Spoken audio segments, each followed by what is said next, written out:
Hey, it's Basic Folk, where we have honest conversations with folk musicians on the Bluegrass Situation Podcast Network. I'm Cindy Howes, and I host this here show. Thanks for being here. Before we get into our guest today, the wonderful Eliza Edens, let's talk about newsletter, social media. You can sign up for our newsletter at basicfolk.com. Send you a monthly reminder of what's been happening here at the podcast. Or you can follow us on social media at Basic Folk Pod.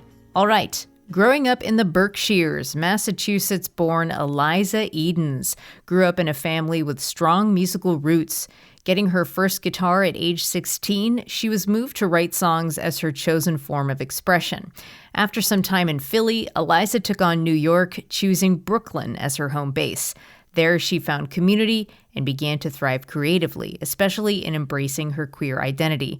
Eliza uses she/they pronouns. She released her second album, Will Become the Flowers, in 2022, seeking to understand what happens after the end. She had a lot of processing to do after a breakup and her mother being diagnosed with a neurodegenerative disease. Her mother has been a central figure in her songwriting recently, especially in her love of gardening and flowers. Eliza's music, like the person, is thoughtful, unpredictable, serious, and silly. I hope you enjoy getting to know this cool musician. I want to play a couple of clips during the episode, but we'll start off listening to this song, Tom and Jerry, and then we'll get to our conversation with Eliza Edens on Basic Folk. I did everything to catch you, turned my arms into marble statues wrapped around your chest. We mined until the gold was lead. Was it the drive up 95? Showing you how the stick shift slides, laughing at every stall and screaming when the words got small. It's an adage to an ancient game, a see and saw of who takes the blame. Eliza Edens, what is up? Thanks for being here. Yeah, thanks for having me. Such an honor. Yeah, I'm excited to talk to you because I think you are cool. Oh, I think you're really cool too. Oh, thanks. You grew up in the Berkshires. I did. What part did you grow up in? I grew up in a town called Williamstown. Okay, cool.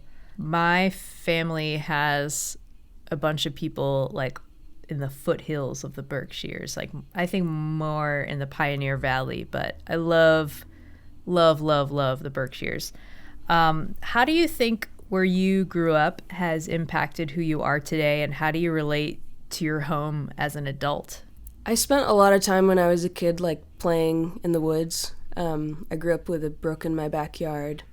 Yeah, just spent a lot of time close to nature, and I feel like it's sort of made me like a curious observer of the world. In that way, so just sort of observing what was around me, and more an imaginative person too. Like my brother and I would spend a lot of time building snow forts, playing in the woods, like creating games in the brook that we grew up close to. So I think it sort of gave me the ability to figure out how to spend time doing nothing. In some ways. Cool. Did you have a lot of like ailments from the outside, like stepping in hornet's nests and poison ivy and stuff like that? Yeah, definitely. Over the years, my parents would call them raspberries, like if we fell on while like riding our bikes or something. Yeah, definitely some wounds. Yeah, Western Mass wounds. Nothing like it. I read that music has always been in your life, and I think it has roots in your family. Can you talk about where music has existed in your family and kind of like set the scene for what music looked like in your house growing up? Yeah. So neither of my parents were like musicians, but I had like a grandparent on either side that played piano pretty like as like a strong hobby. My grandma on my dad's side, and then my mom's dad played piano. I never knew him, but I knew my grandma, and sometimes she passed away maybe 3 years ago now, but when I would go to her house, sometimes we would play together. But my parents were very avid and are very avid music listeners. They have a big record collection. I listened to like a ton of Beatles growing up. They played us a ton of like Peter, Paul, and Mary as like lullaby tapes when me and my brother were going to bed. So definitely was like listening to a lot of music when I was a kid. Sort of playing, I guess, less, but just listening a lot. It's kind of cool. Like, so I don't exactly know how old you are, but I would think like your parents would be like playing you stuff from like the 80s or like early 90s, but like cool to hear you got the Beatles and Peter, Paul, and Mary. Is my math right? I'm 29, so they were, but they had me late. Like, my mom had me when she was 39, so they were born in the 50s. Oh, okay. Boomers. All right. Yeah. So they don't know about like Wham and Culture Club. No, that wasn't as much there. No. Okay. Yeah. Cool. Era. All right. I always like to know like how someone's parents listen to music, like how that impacted the way that like you treated music, you know, when music became really important to you, like the lessons they may have instilled in you when it comes to like appreciating music and being a music listener and fan. I feel like in general, I mean, they like loved a lot of soul music too. They loved like Stevie Wonder and Aretha Franklin. My mom, I feel like more connected with that style of music. I feel like she was always very sensitive to like whether an artist was being truthful or not. Like, I feel like that was sort of what she paid attention to. And then my dad was sort of more of the nerd about it and would be more interested in, you know, who was the producer on, you know, what album and blah, blah, blah. And that's more what he paid attention to. Cool. You got your first guitar when you were 16. How did that happen? Yeah. So actually my parents got my brother a guitar for Christmas one year. And then he never really got into it, never really played it. And so he gave it to a friend of his. And then eventually I just started getting interested in wanting to learn guitar, and I asked for it back from that friend. So sort of by way of my parents, I got a guitar. Cool. After you got that guitar, you started writing, and you say, songwriting itself was a relief. I don't know how I'd process emotions without it. So what prompted you to start writing songs, and how do you relate now to like your initial desire to write? Well, I started getting into the idea of songs by just playing other people's songs, playing a lot of cover songs, and mostly on the piano. And then somehow I just became more interested in guitar, and then I think I just got sort of bored of singing other people's songs, and I was like, who are you singing? I would sing like Ingrid Michaelson songs or like Jack Johnson songs, or like John Mayer. Tracks. Yeah. Sure. Yeah.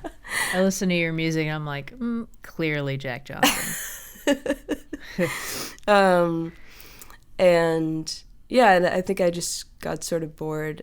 Yeah, I had an impulse to want to write my own songs, and I think a part of it too was just like being you know, growing up in a small town where there's nothing to do.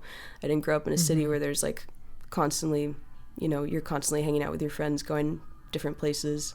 I spent a lot of time alone, and I just sort of had to figure out something to do. Your music, I find it like so meditative and also like kind of unpredictable. Sometimes I think that you're gonna like go one place and you'll surprise me. It's like unusual and lovely, and like I'm hooked like on your phrasing. So can you talk about how you developed your like sense of melody and your sense of phrasing in songs? Yeah, thank you. I think I've always been attracted to singers that do that. that are a little unpredictable because it always sort of keeps you interested and engaged. Like a singer that I really admire that my mom showed me when I was younger is Eva Cassidy, and she just has this beautiful way of really opening up a song with the way that she sings, and every just the way that she sings each verse of a song is very specific to that verse, and it's like building a story with the way that you're singing as well as the words of the song. And I think too I was drawn to like more sort of jazzy style singers when I was younger. I really liked Billie Holiday, and I mean that's just like the at the core of jazz is improvisation, and so just continuing to add life to a song as it's unfolding, I think was something that really interested me, and then I guess I just sort of absorbed that through many hours of listening. One name that was coming to me when I'm listening to your music is Nick Drake. Yeah. Is that a big one? Oh, yes. Yeah. Okay. Yeah. Yeah, it's awesome. Your writing process, you say the writing process, I don't usually find it draining. I'm a pretty introspective person by nature. It's playful, and a lot of it's spent in a flow state. So can you describe that flow state? Like how you get in that headspace? Yeah. You're actually catching me at a good time because I just finished a 10-day songwriting challenge, with a group of songwriter friends. We wrote a song a day for the first 10 days of January. Whoa. Cool. So yeah, well, recently my flow state has been lighting candles and just doing a ton of journaling, and then just sort of trying to get myself in a space of non-judgment towards myself, and just trying to give myself permission for anything to come up, and put that on the page and just play around with it, and then usually after that I'll go back and re-listen or re-edit and see sort of what the song wants to be, and then how can I help it get there after the fact, I guess. You've been writing since you were 16. You have 2 albums out, and you're kind of still at the beginning of this career. How did you get from writing your first songs to deciding to play your music out in public?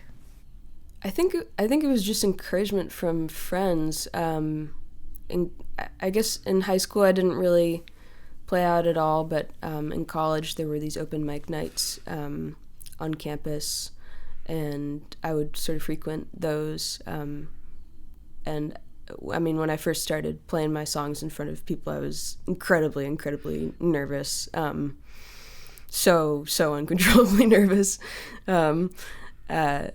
And it was just sort of putting myself in that hot seat over and over again. Yeah, just sort of continually putting myself in that hot seat. I also sort of realized that, it became a way to connect with people and make more friends. And that felt great too, so I just sort of kept doing it. And then people would come up to me and just be like, you're doing something really special, just keep doing it. So I think that's nice. Over the years, those kinds of comments have encouraged me to just keep doing it. Can you imagine what it would have been like for you if they were like, this is not that special, you should stop doing it? I have heard stories of people going up to people and saying stuff like that, and I just don't think that's ever a productive thing to say, No, definitely not. Yeah. So you're talking about performing at first, putting yourself in the hot seat. So I want to hear more about how hard it was for you to perform versus how you find performing now, what you enjoy, what you don't enjoy about it. I sort of go back and forth about the idea of you're just so vulnerable on stage. You're really on display in front of people. And that's something that I don't know if I will ever completely, totally be comfortable with. But I also think that that tension there's something interesting there, like, and I think there always is a degree of risk when you're performing in front of people, which is it's exciting but also a little terrifying. I guess when I feel the best on stage performing in front of people, it's when I feel like I'm not afraid to be honest with myself, and I'm performing songs that I feel confident with and that I feel are truthful. Like practicing. Yeah. I've practiced. I've practiced, yeah. And it's also like more, it's really unpredictable when you're playing songs that you have never played in front of people before, but like this, like the collection of songs that I've been playing out now for about a year or so, that are, most of them are on the album that I put out a few months ago. I feel pretty comfortable playing those songs out in front of people just because they're so worn, and like I know how people will react to them in some way, and they're like, tested and tried and true. Whereas I just wrote some songs over the past week or so that the analogy I like to make is sort of like when you're playing a new song in front of people, it's almost like you're like opening a soda can that you've like shook up, and you open it and it's just like you don't know, you have no idea what's gonna happen, and you have no idea how you'll react to it too in the moment while you're sharing. It's just like this constant feedback loop with an audience. So wow. Is this true? You use she, they pronouns? Mm-hmm. Can you talk about your experience with gender identity? Yeah. I think sort of a few years ago I decided to start doing that because there's always been a part of myself that doesn't fully feel like a woman, but there is also a part of myself that does. And I just sort of wanted to embrace that ambiguity in a way. And when I was a kid too, I was very much, I was like a huge tomboy, would dress, wear like backwards hats all the time, and almost sometimes wanted to be a boy because I feel like they just got to do more fun things. And I was not interested in like dolls or like hot pink nail polish. So yeah, and I don't know, I feel like I've sort of leaned into more like feminine directions in my life and more masculine directions in my life, and I feel like I've just sort of decided to embrace that ambiguity in a way. You've also said that as you become more comfortable with your queer identity, you say, I'm also becoming more comfortable in my body and occupying space on stage, which I find like really interesting. So how does being queer and recognizing it help you on stage? It just helps me feel more myself. And I think the more yourself you are, just the more beautiful you are. I think it inspires other people as well to become more of themselves, and because that's all that we can be.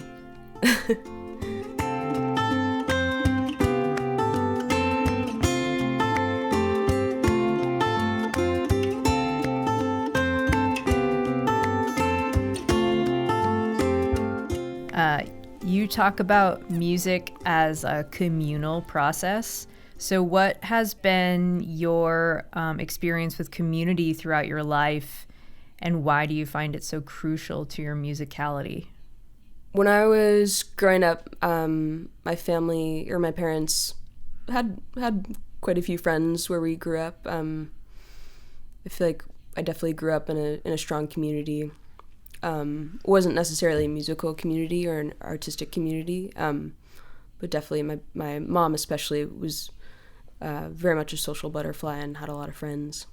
And I feel like sort of instilled in me the importance of friendship in general and community in general.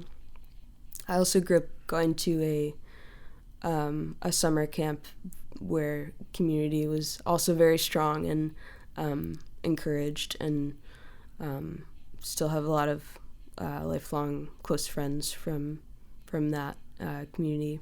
But I mean, I was also a very shy kid, so sometimes I felt like I wasn't really sure how to engage in community in some ways, but that's just sort of changed over time. Yeah, and then in terms of how it's affected my musicality, it's only like made me a better musician. When I was in college, I was in this rock band, and we just had so much fun together and learned a lot from each other. And then sort of as I've been building a music career and meeting people and playing shows in Philly where I lived for 3 years and now in Brooklyn, I just feel like I learned so much through my peers and through seeing how everyone approaches and listens to music in different ways. Sort of being able to see and acknowledge how people do that differently is really astounding to me. And too, with like I'm so fresh off of this song thing, like being able to hear how everyone like in that group like approached the challenge of writing a song every day, and what they decide to focus on, because you can't write unless you're very, very well practiced and total song genius. Like, it's hard to write a really, really, really good song in one day. And it's just interesting to hear like what everyone decided to focus on. Some people are a lot more lyrically driven. Some people are more interested in like writing beautiful melodies or writing beautiful guitar parts or working on, having some like interesting aspect of production or like some crazy flute thing. So yeah, I feel like it's, and it also just, community, musical community, I feel like just, is sort of, I mean, it's the reason why we all play music. It's to communicate with other people. Hey. There you go. Hey. Had you done that write a song a day exercise before?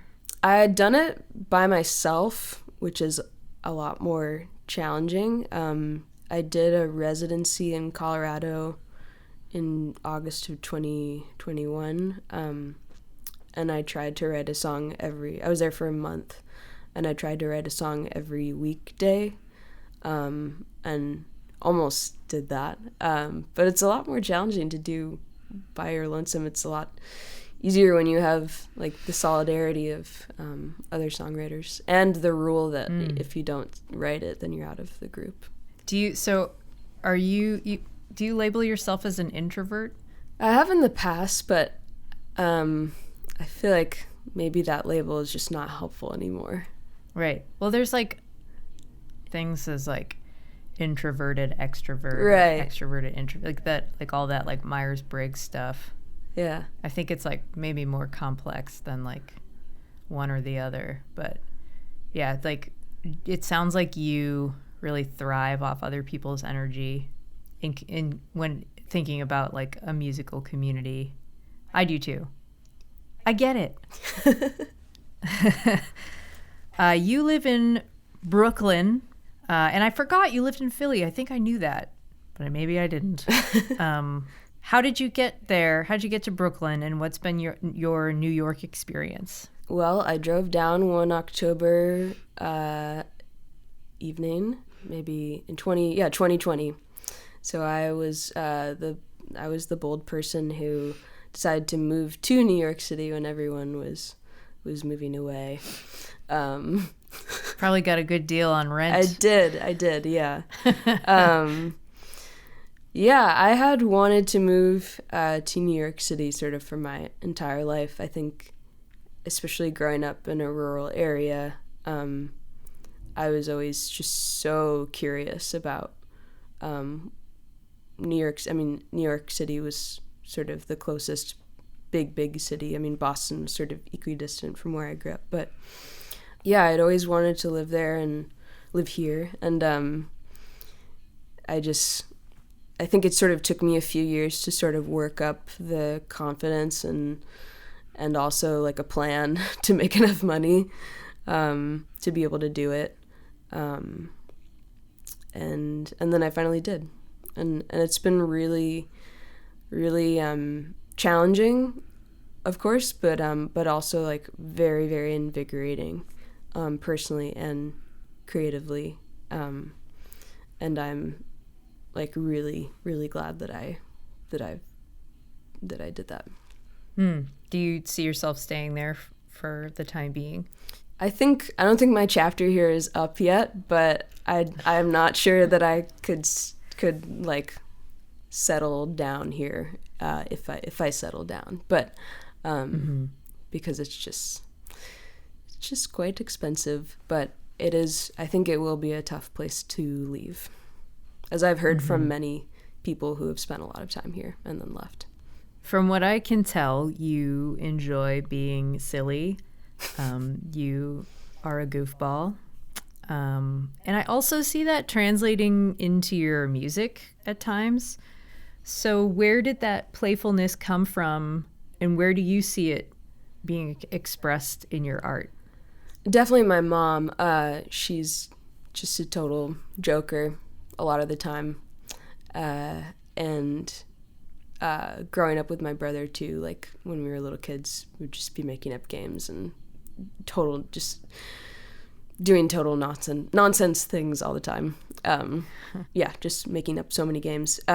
But yeah, I think a lot of that sort of came from her, and was sort of encouraged by many friends that I've met over the years. And then I guess in terms of how it plays out in my songwriting, I feel like I'm slowly letting more of that in. I feel like I've been almost a little too self-serious with my songwriting, and I'm trying to lean more into more of a playful attitude, and like a looser attitude.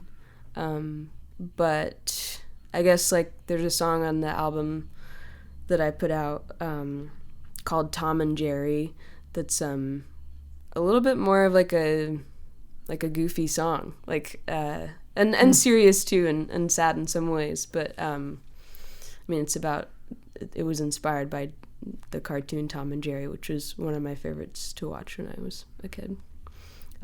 So I think I'm still sort of figuring out the answer to that question, to be honest. Cool. I have a question about that song later on, but your new album, Will Become the Flowers, you say it seeks to understand what happens after the end, whether grappling with heartache or a loved one's mortality. After writing and sitting with these songs for a bit, how have your feelings about endings changed? Like, how do you feel if you like sense an ending coming up? Like, is that okay? Yeah, I think I've started to become a little bit more okay with the idea of endings. And I don't think that endings will ever be something that's easy for me, or anyone, but I think viewing endings as an opportunity, and sort of a door into something new and different, is something that I've sort of taken away from these songs and that time in my life. Also, how did these songs help you better understand your own grief? In many ways. Let's see. I think they taught me that grief can look like many things. It's not always something that's sad. It can be sort of appreciating the joy of what was, or I think it's sort of, many of these songs just sort of, I mean, some of them are quite sad and some of them are not as sad, and I think it's just sort of like provided me, or I provided myself by writing them, just sort of a map through what I was going through and processing, the end of a relationship, an illness in my family that has been quite challenging, and I think I've just learned that there I mean, similar to what you said earlier about my music, that it's unpredictable sometimes. I think I've just learned that grief is unpredictable, and just to sort of be compassionate with yourself about riding the ups and downs of it, I think is something that I learned, and that, you know, it's all going to be okay. And the ability to tell yourself that. Of the title of the album, which is Will Become the Flowers, you say it's actually like pretty literal. We all go back to the dirt one day and hopefully grow into something else beautiful. Can you talk about your connection to gardening and growing things? My mom was a gardener. She was a gardener for like almost 10 plus years when I was mostly in like elementary school up until high school. She had private clients around the Berkshires, and she would design and maintain their gardens. And she worked at the Berkshire Botanical Garden for a number of years too. And she was always just so connected to the natural world and very curious. She would know like all the Latin names of flowers and stuff like that. And there's a giant bookshelf in my parents' house of like tons and tons of gardening books. It was just sort of her. How was she on a nature walk, pointing out all the flowers? Insufferable or fun? Yeah, she used to, yeah. She would know all the names of the flowers. But yeah, so through her, and like there were a bunch of gardens. On like the half acre where I grew up, there were a bunch of gardens that were sometimes well maintained, but she also spent a lot of time working in other people's gardens. So I think when I was a little kid, I was like, gardening is boring, like it requires way too much patience. Like when she would ask me and my brother to help out, we would be kind of bored. But as I've grown up and matured, I've definitely, recognized that the ability to sort of be in that realm of time of sort of that pace of time of like how things grow in natural ways, I think is really important to stay connected to. But I am definitely not I wouldn't call myself a gardener. I'm a gardener of songs. Oh, that's nice. While writing this album, your mom got sick. She was diagnosed with a neurodegenerative disease, and you said, I was spending a lot of time trying to understand what it means to watch the hopeful person who raised me seem to slowly fade before my eyes. So what happened to your relationship with hope out of that experience? It's made me a more hopeful person, strangely enough.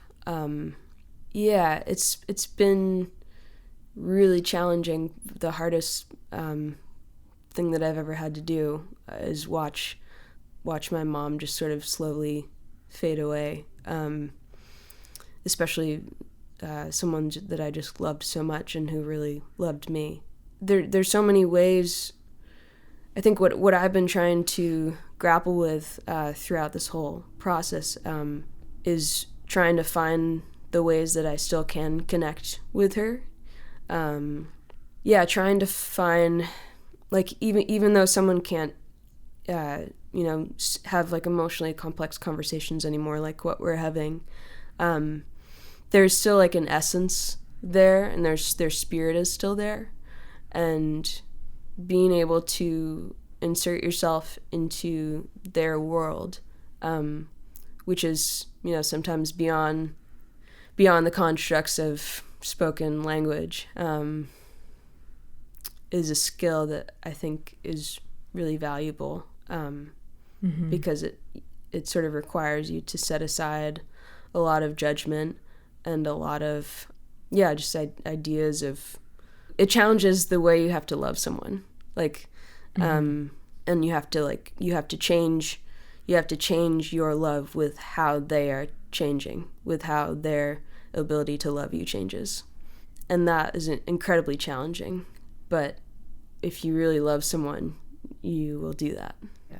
So I feel like in this process, I've learned a lot about that, about how to love someone through the changes that they're going through with as much compassion as possible, while also grieving who they were, and acknowledging that that's like a very significant loss, and that it's forever changed in some ways. This is a easier question. It sounds like you did a few sessions for this album, a big one in the summertime, and then you did a couple of shorter ones in the winter and fall, all during 2021. And you said breaking it up a bit and having time to rest your ears and reflect always helps. So can you talk about the act of like resting during those sessions and how that helped you, like maybe like how it made you feel more or less like confident when you were working on the album?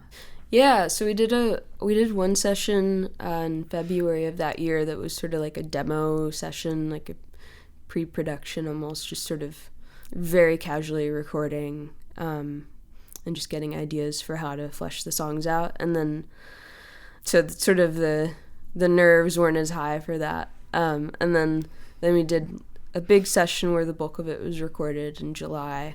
And I've only, this is just the second, I guess third recording project that I've ever done. And I've realized sort of over those projects that I just become a very intense self-critic in the studio. And having other people around me is really, really important for me to not get so deep in my head.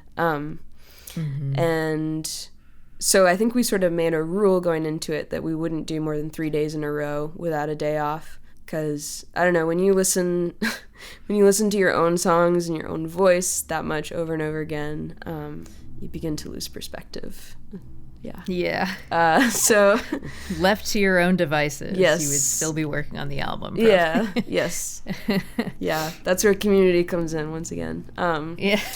But yeah, and then in September there was just one song that we were really having trouble with, and I went back and recorded that. Okay, so now some questions about a few of the songs, including Tom and Jerry, which you mentioned was named after your favorite cartoon as a kid. As I understand it, with Tom and Jerry, you were sick of writing the same breakup songs, so you like made use of the cartoon. So what made you use Tom and Jerry as a launching point for this idea, which is based around like yearning and wanting? Yeah, I honestly don't remember how it came into my head, but I was just looking for something. Yeah, I was in that headspace of just like, I was almost just sick of writing the same song over and over again, and just needed a new kind of metaphor, and that came to mind. And it's just, the main plot line of that cartoon is just, yeah, it's a constant yearning. Like, Tom's always trying to get Jerry, and Jerry's always trying to get Tom, and they're always going after each other, but they never do, and it's just so fucking funny. And they just have they have a hard time with each other, and I just thought it was a really good metaphor for a relationship. Yeah. Yeah. They like need each other and they hate each other. Right. Yeah, they need each other to make the story good almost. So great. The song West Lawn Cemetery, you say this song encapsulates so much of what the album is about that I used a lyric as the title, We'll Become the Flowers. Can you talk more about how this song encompasses the album? Yeah, that lyric is at the end of the song. And some of the songs on the album are about my mom, and it's just sort of coming to peace as much as you can with the idea of death in some ways. And I grew up right next to a cemetery, West Lawn Cemetery. And so goth. And we would always walk our dog there growing up, and I guess I would just sort of think about death a lot, and just like look at all the weird names on the gravestones. And we would actually go sledding in that cemetery too. There's some hills, and I always like If I ever had kids, I would not let them go sledding in a cemetery. I think our parents would make us wear helmets sometimes, but so where some more wounds, Western Mass wounds came from. Yeah.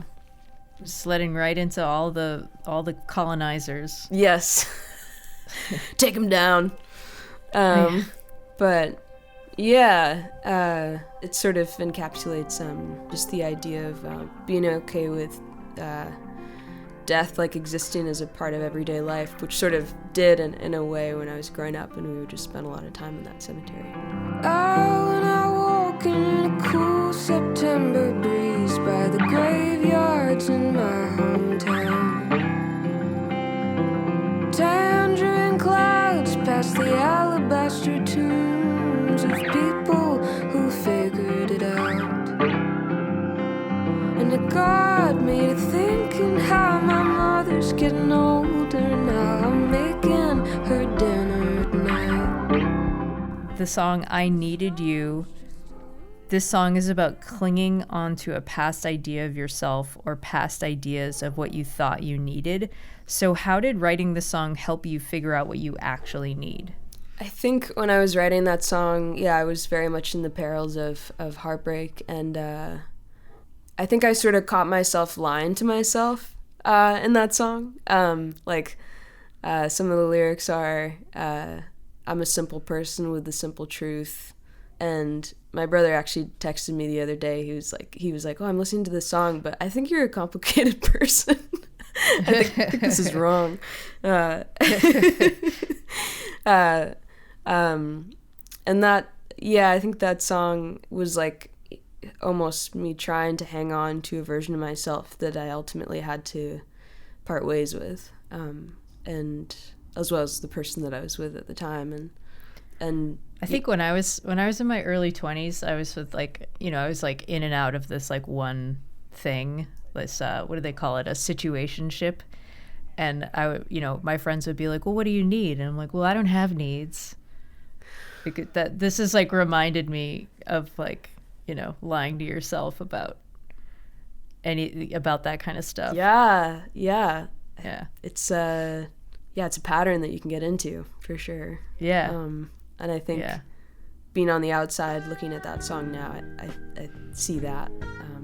And I think by the end of the song, I think I'm sort of, just like, you know what, it's okay. Embracing it a little bit, but yeah. I want a simple house, simple man, dancing in the wilderness.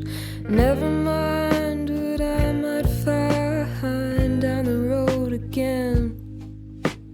Little car, dotted line, are we passing through to another time? Never know which one of us will bend.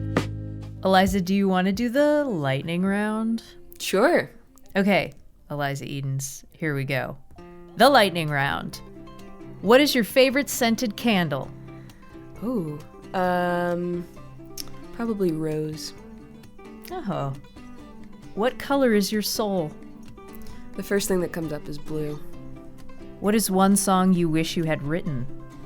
Maybe Graceland by Paul Simon, or I Remember Everything by John Prine. Oh, good one. Who is your celebrity crush? I don't know if I really have a celebrity crush. Timothy Chalamet's pretty hot. All right. That's the correct answer. Shrug. Very much shrug. Yes. What is the best gas station delicacy? Oh, that's a song lyric. That's from an S.G. Goodman song, right? I bet it is. A gas station delicacy. Lizzie No wrote that question, and we all know how she feels about S.G. Goodman. Strongly. My gas station delicacy is smart food popcorn. Ooh. But then if the fingers It's worth it. get all cheesed up. I myself prefer the skinny pop that doesn't have the substance on it. To each their own, Cindy. Thank you. Thank you for letting me be me. This is the last question. Where is the most beautiful place you've ever visited? Probably the high mountain. Oh, the San Juans in Colorado. Yeah. All right. Southwestern Colorado. Sweet. Eliza, thank you so much for being on the podcast. Thank you for having me. This was fun.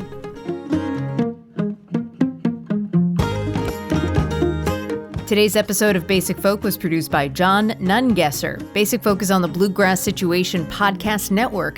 Find us there wherever you get podcasts, or you can search for us on the SiriusXM app, and you can also check out our website, basicfolk.com. All right, thanks for checking it out, and we'll talk to you next time. Bye.